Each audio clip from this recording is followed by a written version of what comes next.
आप देख रहे हो डीपीके न्यूज़। और आज हमारे साथ अभी जो राजस्थान के अंदर जो पंचायती राज चुनाव चल रहा है, तो गंगानगर जिले के अंदर पंचायत समिति सूरतगढ़ के अंदर हम पहुंचे हैं। तो सूरतगढ़ पंचायत समिति के अंदर अब की बार राष्ट्रीय लोकतांत्रिक पार्टी ने अपने यहाँ से प्रत्याशी उतारे हैं। तो वार्ड नंबर 7 से जो गुडली रघुनाथपुरा जो वार्ड आता है, वहाँ से हमारे साथ है हरी बेनीवाल।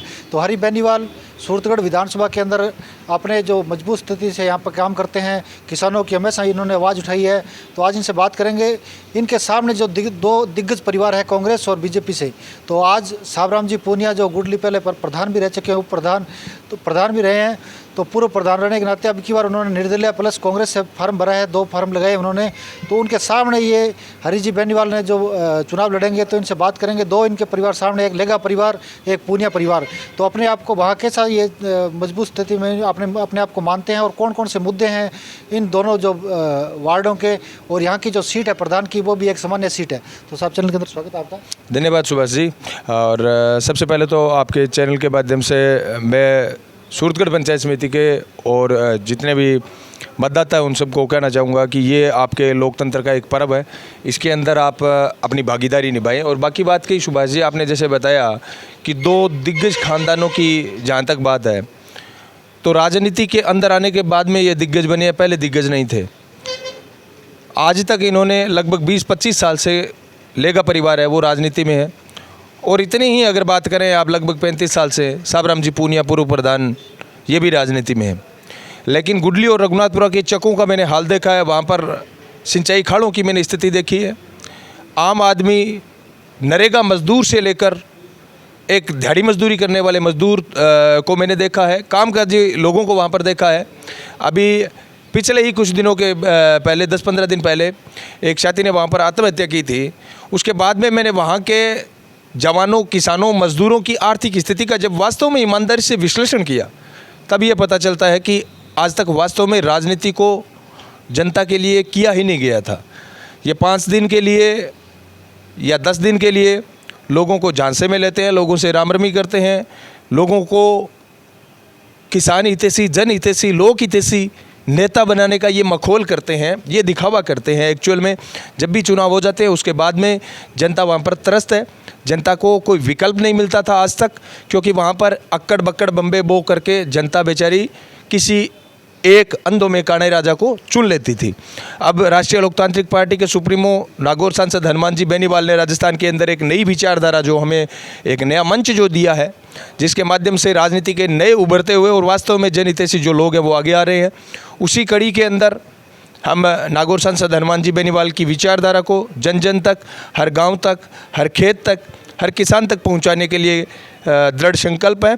और अभी इससे पहले मैं बताता हूं आपको, वहाँ पर जब मैं किसान जागृति मंच के माध्यम से काम करते हैं, हम किसानों को जगाने का काम करते हैं, तब बहुत सारी समस्याएं ऐसी आई थी जो एक आम आदमी भी अगर जागरूक हो तो वो कर सकता था। लेकिन इन नेताओं, चाहे वो कांग्रेस के थे चाहे बीजेपी के थे, ये टस से मस नहीं हुए।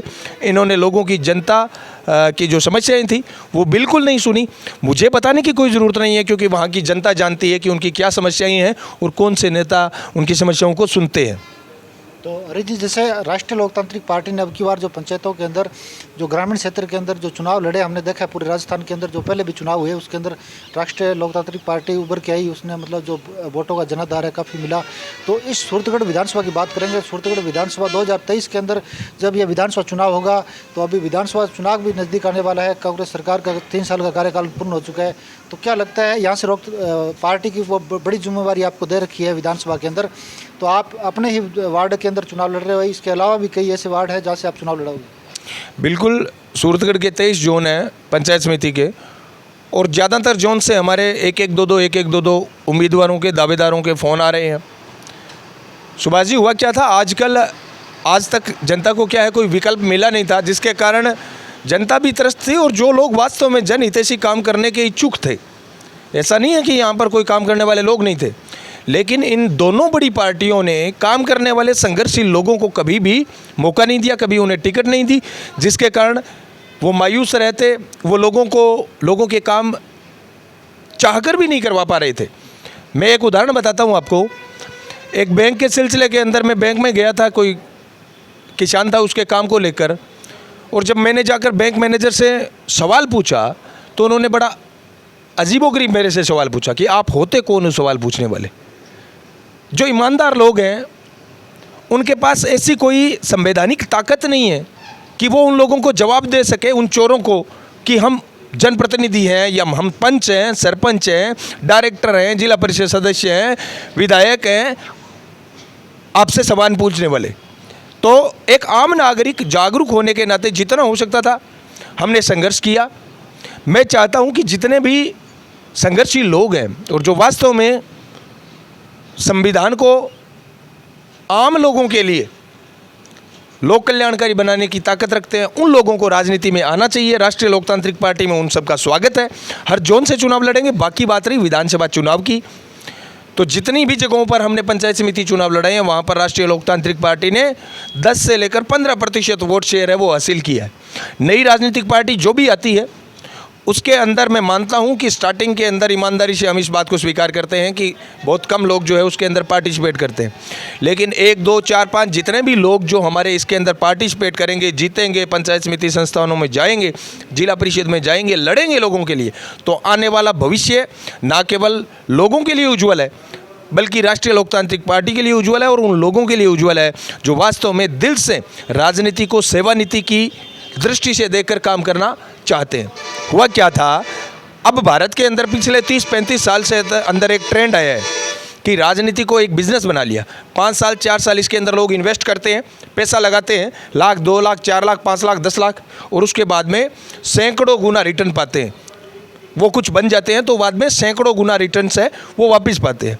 मेरी पब्लिक से इतनी ही एक डिमांड है, या सुझाव कह लो, अपील कह लो, निवेदन कह लो, अनुरोध कह लो, कि ये एक छोटा रिचार्ज है।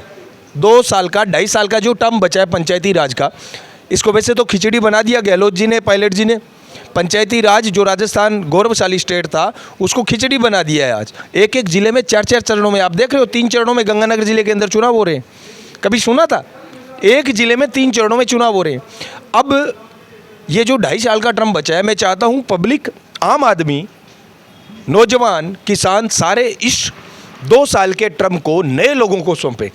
एक छोटा रिचार्ज करके देखो आप, जो नए नौजवान हैं उनको आप ये 2-2.5 साल पंचायत समिति, जिला परिषद सौंप कर देखो, परिणाम उज्जवल होंगे सुभाष जी। और इसमें कहीं कोई दो राय नहीं है कि जो काम करने वाले लोग हैं, जो नया खून है, जो नौजवान साथी है, ईमानदारी से जनता की सेवा करना चाहते हैं, अगर उनको आप 2 साल 2.5 साल के लिए आजमा लोगे, कोई ज़िंदगी भर की आप रजिस्ट्री तो नहीं करवा रहे हो। अगर वो काम नहीं करते हैं तो भाई 70 साल से जिन लोगों को ढो रहे हो आप, कभी धोती के बदले, कभी आपके पगड़ी के बदले, हमारे बता रहा हूँ रघुनाथपुरा के अंदर पिछले 3 चुनाव ये दोनों खानदान धोती के दम पर जीत रहे हैं कि मेरी आखिरी धोती है। और जब भी चुनाव लड़ते हैं ये कहते हैं मेरा आखिरी चुनाव है। जनता, क्योंकि इन माहौलों में रहती है जनता, थोड़ी मनोवैज्ञानिक रूप से और मानसिक रूप से हम, आप जानते हो कि संवेदनशील होते हैं लोग सोचते हैं ठीक है बेचारा जीत जाएगा। मतलब राजनीति को भीख बना दिया उन लोगों ने भी और जनता ने भी, जिसका कारण ये है कि आम आदमी आज प्रशासन के अंदर त्रस्त है। हम चाहते हैं कि ये परिदृश्य बदले। राजनीति कोई भीख नहीं है, राजनीति के अंदर वही लोग आने चाहिए वो वास्तव में जनता की सेवा करना चाहते हैं। अगर वास्तव में मेरी बात सुनो कि काम करने वाले लोग होते 30-30, 35-35 साल से ये राजनीति में बैठे हैं, इनको वोट मांगने की ज़रूरत पड़ती है क्या? आप बताओ भी, इनको कभी भी वोट मांगने की ज़रूरत नहीं पड़ती अगर ये वास्तव में काम करते तो। लेकिन अब फिर जाएंगे ये लोगों के बीच में, फिर कहेंगे एक बार और। मतलब जब तक ये रहेंगे राजनीति इनकी 4 दीवारी के अंदर रखेल बनकर रहेगी। राष्ट्रीय लोकतांत्रिक पार्टी का जो ये मंच आदरणीय हनुमान जी बेनीवाल ने, नागौर सांसद ने सौंपा है, वो राजस्थान के अंदर राजनीति को चंद परिवारों की 4 दीवारी से आज़ाद करवाकर गरीब से गरीब आदमी की दहलीज तक राजनीति को लोक कल्याणकारी स्वरूप देने के लिए काम कर रहा है ये मंच। तो पार्टी ने जो जिम्मेवारी आपको सौंपी है उस पर आप खरे उतरोगे? बिल्कुल 100% खरा उतरने की तो मैं नहीं कह सकता, लेकिन हमारा जितना सामर्थ्य है, क्योंकि नई पार्टी है, नए लोग हैं, और आपको पता है कि जो नए लोग होते हैं या जो ईमानदार लोग होते हैं राजनीति में आते हैं तो आर्थिक रूप से ज़रूरी नहीं है कि वो उतने संपन्न हो। तो संसाधन हमारे पास सीमित है, लेकिन मेहनत और समर्पण उनसे कहीं ज़्यादा है हमारे पास। हमारे प्रत्येक नौजवान के अंदर 100% समर्पण के साथ 100% मेहनत, त्याग, इन सब के साथ हम मैदान के अंदर उतरेंगे, लोगों को समझाने का प्रयास करेंगे और उम्मीद है कि परिणाम जो भी हो, लेकिन जनता के अंदर जागरूकता आएगी और जो ठेकेदार बैठे हैं राजनीति के, उनको हम छठी का दूध है वो याद दिलाने की कोशिश करेंगे, प्रयास करेंगे कि वो जन हितैषी बनने के लिए, किसान हितैषी बनने के लिए, गरीबों और बेरोजगारों को के लिए काम करने के लिए उनको मजबूर करने का हम काम करेंगे। राष्ट्रीय लोकतांत्रिक पार्टी का प्रत्येक सिपाही इसके लिए, पहले भी आप देख रहे हैं मारवाड़ के अंदर, मेवाड़ के अंदर, जहाँ पर भी चुनाव हुए वहाँ पर परिणाम जितने भी आए हैं उसके बाद में वहाँ पर काम कांग्रेस और बीजेपी के, गहलोत के गढ़ के अंदर हमने 5 प्रधान बनाए, ये जोधपुर के अंदर। तो ये परिणाम जो बदल रहे हैं ये आने वाले राजस्थान के लिए एक उज्ज्वल संकेत है, साफ संकेत है कि राजस्थान का जो भविष्य है वो उज्ज्वल है। तीसरी ताकत उभर रही है। प्रदेश की पहली स्थानीय जो क्षेत्रीय राजनीतिक पार्टी है रालोपा, ये जरूर न केवल राजस्थान के भविष्य को सुधारेगी बल्कि प्रत्येक नौजवान किसान के भविष्य को सुधारने का हम प्रयास करेंगे। तो हरीश जी से एक बार फिर हमारी मुलाकात होती रहेगी, क्योंकि चुनाव अभी 18 तारीख को चुनाव होने, तो अभी तक इन्होंने फॉर्म भी नहीं भरा, लेकिन यहाँ की जनता को तय करना है, सूरतगढ़ की पंचायत समिति को जनता को तय करना है कि उनका प्रतिनिधित्व करने के लिए कौन आगे आएगा। तब तक देखते रहिए DPK न्यूज़ में आपके साथ सुभाष चौधरी।